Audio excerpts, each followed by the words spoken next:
Nick Roeder from McKees37.com. In today's video, I'm going to show you the best leather brush that money can buy, and it's by a company called Woolies. Using it is safe and simple. First, take our leather shampoo 70/30 and spray it directly onto the seat. This cleaner is pH balanced, non-acidic, and it will not dry out the leather. After you've saturated the seat, take the cleaner and spray it directly into the bristles of the brush. What you'll love about the Woolies horsehair leather cleaning brush is the fact that it's ergonomically designed, making it extremely easy to hold on to.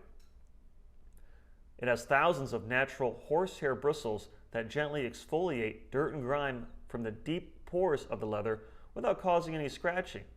After you clean the seat, take a high-quality microfiber towel and wipe off any excess cleaner. It's really important that you choose a high-quality towel that's not going to bleed the dye. Otherwise, you can have staining in your seat. So make sure you choose a good quality towel.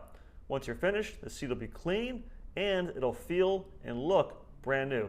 The Woolies horsehair brush is gentle, it's soft, and it's made in USA. If you like videos like this, make sure you click subscribe. Take care and God bless.